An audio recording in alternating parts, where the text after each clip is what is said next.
Alright, we're looking at the practice test for Chapter 6 again, number 16. Here we're asked to write a proof. We haven't really done much of this in class, so I'm going to go over how to do this one and show it to you. So we've got this diagram here. Looks like a kite.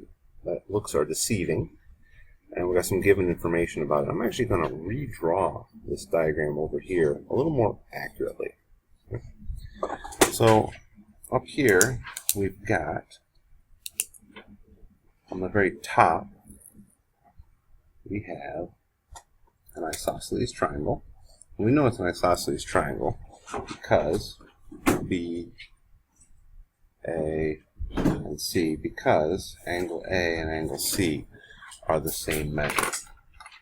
But here's where the rest of the diagram is a little bit misleading. See here it says that AD, that's AD, is longer than CD,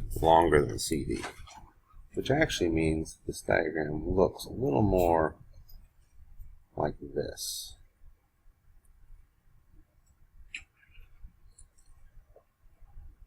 Here's D. So AD is longer than CD. Just a moment. We're asked to prove the measure of angle ABD, right here, is greater than the measure of angle CBD. I think from this diagram you can kind of tell that that's the case. This one looks a little more wide open than this one. And from the diagram over in the original, it's not quite so clear. So let's take a look at our reasoning here. First, we've got measure of angle BAC is congruent to measure of angle BCA, which is right up here, and that AD is greater than CD. Of course, our reason is just, well, we got it from up here, given. So let's go down here.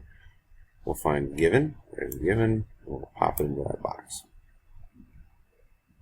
And we'll pop it into that box. Well, it doesn't want to go up there, does it? You know why? Oh, there we go. Okay. Next, we've got converse of base angles theorem. So what do we know from the converse of the base angles theorem?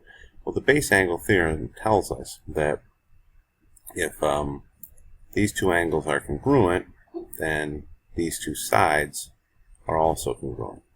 The converse of that would tell us, the base angles theorem tells us that if these two sides are congruent, then the angles are congruent. Sorry, other way around. The converse of that would be that, well, if the two angles are congruent, then these two sides are congruent. So AB congruent to BC. So we find that down here. Here we go. BA congruent to BC. Okay. Next, oh, and by the way, our last statement down here is the thing we're trying to prove. So let's take a look here. We've got BD congruent to BD, and we've got the name of a bunch of theorems here. And so that would have to be our statement. That's going to go here. And anytime you have something congruent to itself, it's the reflexive property of congruence. Yeah. So now we're down to converse of hinge theorem and hinge theorem. Well, if we look here, this helps to look. So BD, by the way, congruent to itself, it's this segment here.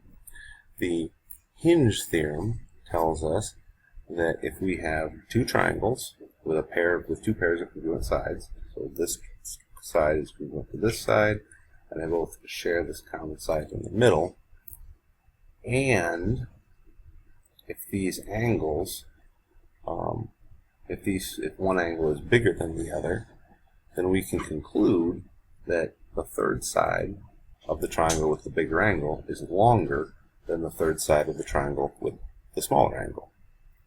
The converse is the other way around.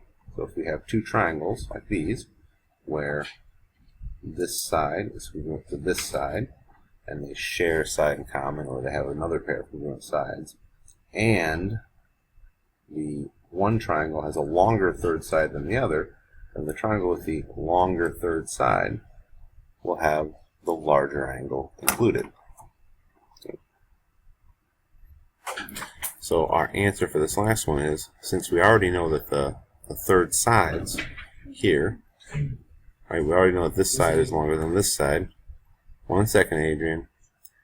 Then we're trying to conclude that the angles one angle is bigger than the other. We're using the converse of the hinge theorem. Okay. And there we go. So I'd recommend when you go take this one on the test, go ahead and actually sketch the thing out, because the sketch that you're given may be misleading.